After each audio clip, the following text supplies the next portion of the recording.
Bank Holiday Sundays. Inspirations are on BBC Radio Northampton. 234455 if you'd like to get involved in this next interview we've got. Well, a website that aims to empower black parents to take control of their children's education has been launched in response to decades of underperformance. Parents of the Black UK Children, the PBUK, was founded by a mother of four, Phinnah Ikeji, to function as a platform to share information and to swap tips of boosting success in education among black students. Something we've spoken about previously here on BBC Radio Northampton. Now, Phinnah joins us on the line. Phinnah. Yes, hello. Hi, how are you? I'm fine, thank you. Thanks for coming on this evening. Oh, you're welcome. It's my pleasure. Was it just a case of sheer frustration why you decided to set up this website? Okay, the network called Parents of Black UK Pupils kind of decided, because we've been hearing so much about, excuse me, we've been hearing so much about constant reports about how, UK black pupils are scoring, on an average lower at the end of GCSEs. And it's just been constantly, there's been so many debates about it. We've talked and talked and talked about it. And recently, in January of this year, there was a feature in the Voice paper, which I read on a weekly basis. And they showed us this table. And this table had, for the past 5 years, the results by ethnicity. And we were just, UK black pupils were just the lowest. We didn't even get up to the average. And this is just on a general basis. And I thought, something just stirred up in me, I must admit. I said, no, we can't have this anymore. Enough is enough. We've got to do something about it.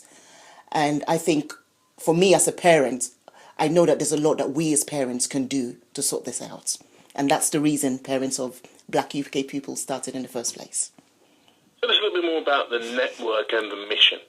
Well, the mission, the network, what we actually aim to do with the network is just to share vital information. There's a popular saying that knowledge is power. We believe that as we know more about the school system, if we know more about what our kids should be learning, what the school is doing, we would actually be able to empower our kids. The mission is actually to help close this academic achievement gap of black pupils, and we can actually help close it by participating more and empowering our children's educational development. That's the main mission. So what we do with the network is any kind of new information we hear about in the education system, we put it on our Facebook page, we put it on the website, we get parents to be aware of it. One of the examples was in May of this month, in the SATs exams for Year 6, they had a new test that was actually introduced this year.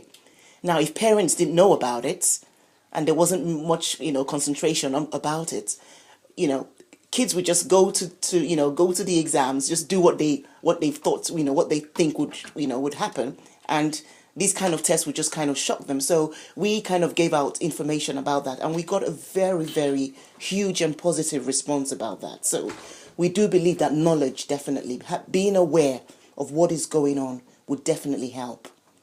Now, we've often spoke about this on the show, and it's a three-pronged approach. You've got the school, the teachers, yes, you've got the child, and also you've got the parent. Yes. Why do you think parents should be why should parents hold such a key part in their children's education? Oh, yes, it's a very, very interesting question, because research has it that parental involvement is kind of key to the pupil's performance. Parents want the best for their kids, so we can't actually leave the driving seat of our children's education to teachers alone. They will do their part, but we have to do our parts. And what I've kind of noticed in years gone by with my children's education is when teachers know that the parents are so involved, the parents want to know what's going on, the parents are asking the right questions, the teachers will play their parts, because they don't want to look bad to the parents. They will play their parts. They would make sure, if anything is not going on, they will let you know. And then you can do your own job at home by talking to the kids, getting involved. What's their homework like? I want to see your homework before you hand it in. Those things matter. We have the best. We want the best for our kids. So we have to play a key part in it. I suppose they'd see you as a serious parent who really is interested in the development of your child. If you yes, are there asking the right questions, yes, than a parent who probably came there and didn't even know what yes, question to ask or seem interested. Yes, definitely. It's key, because I'll give you one very typical example, and this is to do with secondary schools. In secondary schools, they put children in set levels in subjects like maths. Now, if a child is on a lower set and a parent doesn't know about that, the parent will go to the parents' evening. They'll say, oh, yes, your child is doing well. But remember, your child is doing well on a low set. They're not talking much about that. Your child is doing well, so. We keep going. When it gets to GCSEs, if your child is still on that low set, guess what? The paper they're going to give them in the GCSEs is going to be the lowest paper, where the highest grade they can get is a C. And that's where the problem is. That's where the problem is. Parents start worrying, how did this happen? Yes, exactly. He said they were doing well. Exactly. Sometimes too little, too late. Too little, too late. Too little, too late. So my advice for parents is find out what level are my kids in. If they tell you in this parents' evening, your child is on a low level, what can we do, both me as a parent and you as a teacher, what can we do to get this level up? Every parent evening, we have to do that. You will see the teachers would change because you're asking them the right questions.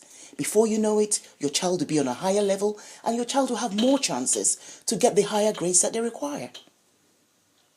Now, we speak about this. The reason why we speak about it is because there is a problem for many, many years. Yes. But what do you think that we can do to try and bridge that gap so young African Caribbean black students perform like their counterparts? Again, it's all to do with the participation of the parents, this communication as well with the kids. It's key because I'll give you a typical example. My child, when my son in secondary school, when he comes back and says, oh, I've got homework, and I say, oh, have you done the homework? Yes, I've done it. And I leave him. He goes and hands this in. I haven't even seen what he's done. What I've started doing now is I actually want to see the work. Because by me wanting to see the work, it gives him that pressure that, you know what, my mom is going to have a look at this work, so I better do my best. I better have it in a good presentation. I better do my best. So kids need to be able, parents and kids need to communicate on a very, very constant level. Very, very constantly. Kids love it, even though they would say, oh, no, my mom is just, coming at me at all the time. But it does kind of keep their interest in school more. Kids need to know that their parents want to know exactly what's going on in school. They want to know what kind of homeworks we've got. They want that involvement.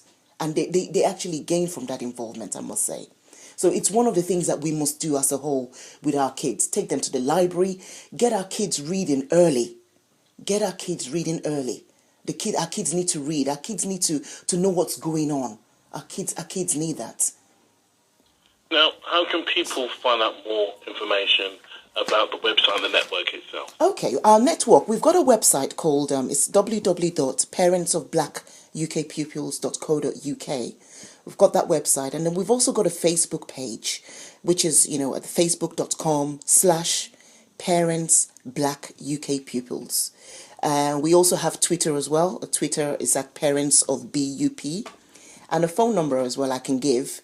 It's 07875 941 165. We want as many parents to come on board as possible because this is definitely an eye-opener for all of us. Even I know how I've stepped up in my participation as well, just from setting up this network. It's very, very beneficial. Well, thank you very much, Phinnah, for coming on and speaking with us this evening. You're welcome. This time round, and I hope we can speak to you again in the near future. Definitely, please, definitely. That would be a great honor. Thank you for having me. Thank you. All right. Have a good evening. Good evening. Okay. Good evening. Bye-bye. All right.